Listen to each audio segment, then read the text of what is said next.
कठिन समय में समझदार व्यक्ति जो होता है वो रास्ता खोजता है और कमज़ोर व्यक्ति बहाना। इसी प्रकार से आपके जो लास्ट दिन है आप मेहनत कीजिए और ज़्यादा मत सोचिए। इसी तरह से आपको क्या करना है, जब आप स्कूल में थे तो आप लास्ट दिन पे पढ़ाई करते थे, बहुत अच्छा रिजल्ट लाते थे। उसी प्रकार से आज आपको तैयारी करनी है।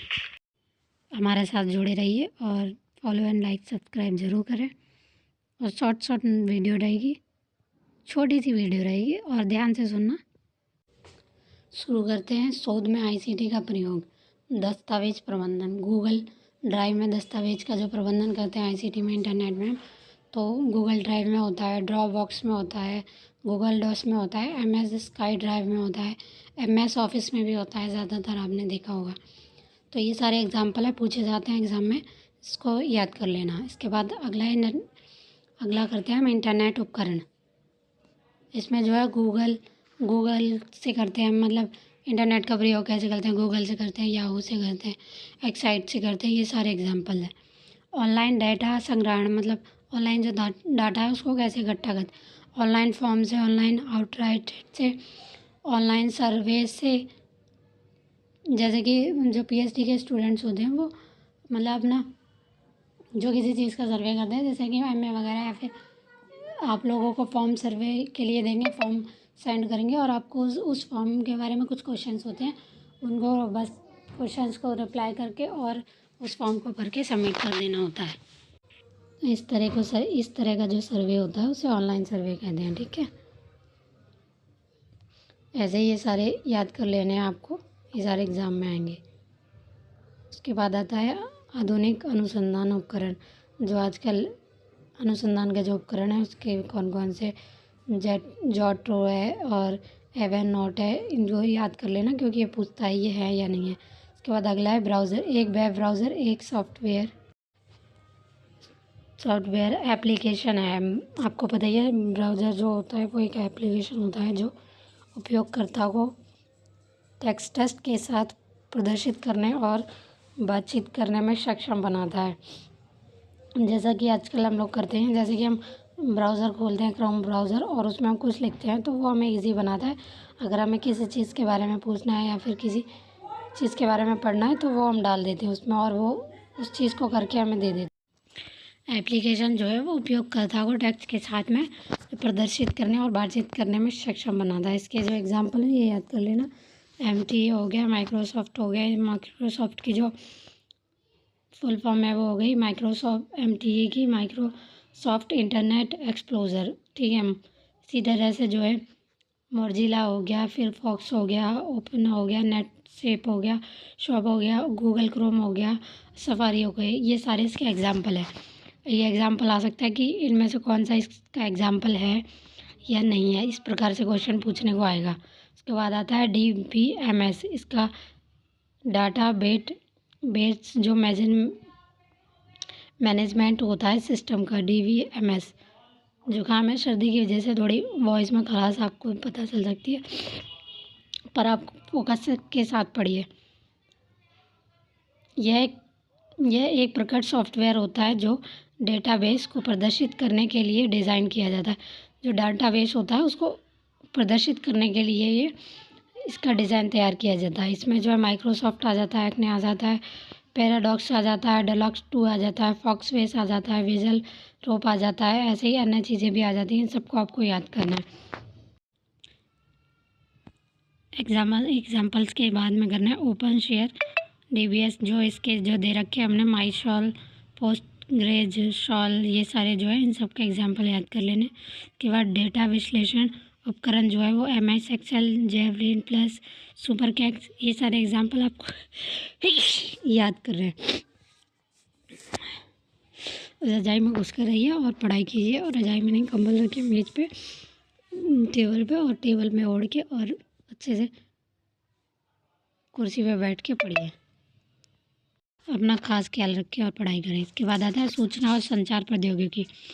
कंप्यूटर का इनपुट और आउटपुट डिवाइस होता है। इनपुट जैसे कि जो कंप्यूटर के अंदर जो डाटा को हम डालते हैं उसे बोलते हैं, ठीक है, इनपुट डिवाइस।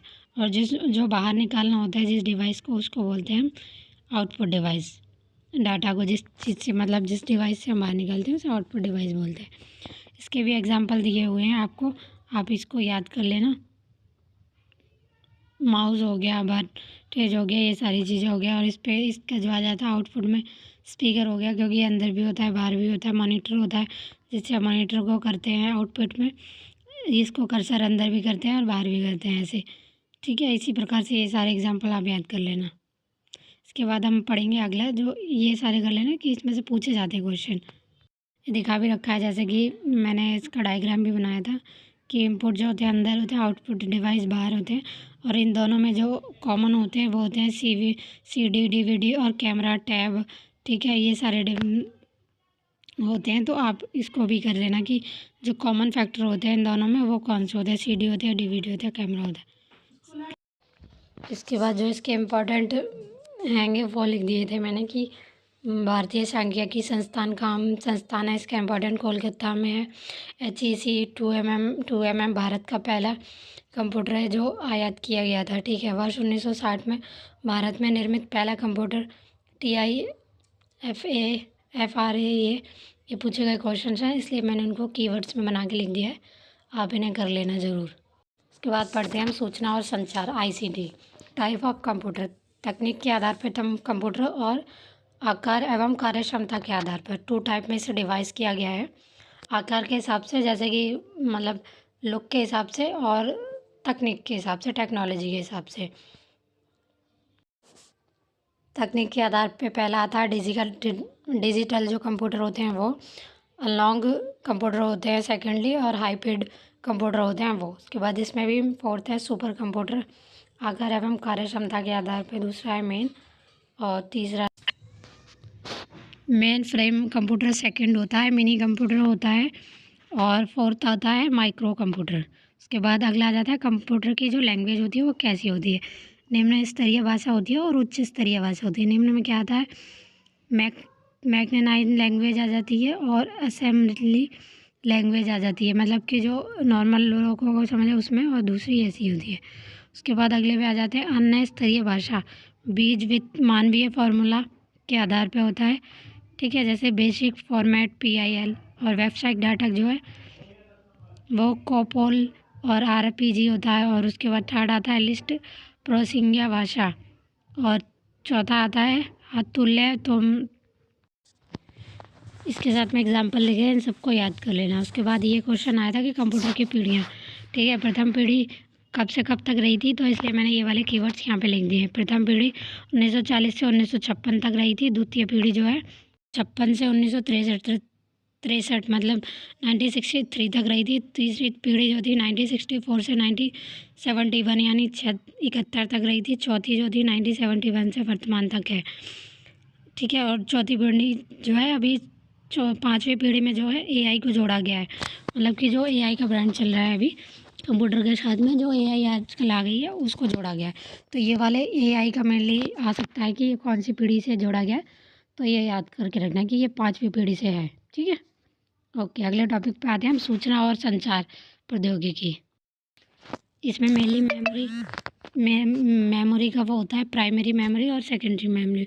2 टाइप की होती है मेमोरी, जैसा कि आपको पता है मेमोरी कैसी कैसी होती है। एक तो रैम वाला क्वेश्चन ज़्यादा आता है, इसलिए मैंने इसको डिस्क्राइब थोड़ा सा ज़्यादा कर दिया है।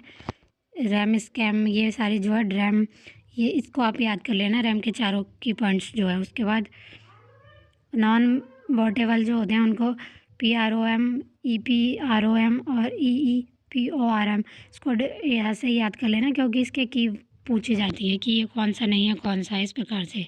इसके बाद आ जाते हैं हम मैग्नेटाइक और ऑप्टिकल मेमोरी जो होती है उसमें, ये सेकेंडरी मेमोरी में आ जाती है। इसमें TFP होता है, और हार्ड डिस्क आ जाती है, जिप आ जाती है, और फोर्ड आ जाता है इसमें। और इसके ऑप्टिकल में कौन कौन सी आती है, CD रैम आ जाती है, DRD रैम आ जाती है, और DVD रैम आ जाती है। ये क्वेश्चन इम्पॉर्टेंट है कि कौन कौन सी रैम किस में आती है और किस में नहीं आती है, तो इसको आप लोग थोड़ा सा अच्छे से याद कर लेना, छोटी छोटी कीवर्ड से, ज़्यादा नहीं। उसके बाद अगला क्वेश्चन है जो इम्पोर्टेंट था वो मैंने लिया है इम्पोर्टेंट्स कीवर्ड से, क्योंकि ये पिछले सालों में बहुत ज़्यादा पूछे गए क्वेश्चन है, और इसलिए GB 1 अरब मिलियन को प्रदर्शित करता है। ये क्वेश्चन था कि GB किसको प्रदर्शित करता है, तो 1 अरब को, ठीक है। 1 GB बराबर किसके होती है? 2 की घात 30 बिट्स के। ये भी क्वेश्चन आ चुका है, इसलिए इसको आप याद कर लेना। इसके बाद इम्पॉर्टेंट की पॉइंट्स जो है वो बिट का अर्थ क्या होता है, ठीक है, तो याद कर लेना बैट और डिजिट, ठीक है। उसके बाद आ जाता है CD में फाइल कॉपी करने की प्रक्रिया को बर्निंग कहते हैं। जो CD है उसको हम जब कॉपी करने की प्रक्रिया जो होती है उसको क्या बोलते हैं, ये क्वेश्चन आ सकता है और आया भी है कई बार, इसलिए मैंने इसके पॉइंट्स लिया। उसके बाद लिखेंगे मेन पॉइंट्स जो होते हैं कंप्यूटर के क्या होते हैं। CPU होता है और इसको माइंड ऑफ कंप्यूटर भी कहा जाता है, और माउस होता है, ठीक है, ये याद कर लेना। अगर आप इसी तरह हमें फॉलो करते रहें तो आपकी 10 दिन के जो इम्पोर्टेंट शॉर्ट नोट्स है वो मैं आपको ऐसे की पॉइंट्स में देके और PY 10 दिनों तक हमें फॉलो करें और अपने रिज़ल्ट को बेहतर बनाएं। इसके लिए आप हमें लाइक एंड सब्सक्राइब ज़रूर करें ताकि अगली वीडियो जो है वो मिले और इम्पोर्टेंट PYQ भी मिलेंगी। बस जो भी आपको डाउट्स है या फिर जो भी आपको प्रॉब्लम हो रही है वो आप कमेंट में ज़रूर पूछें, मैं उसको सॉल्व करके आपको ज़रूर बताऊँगी।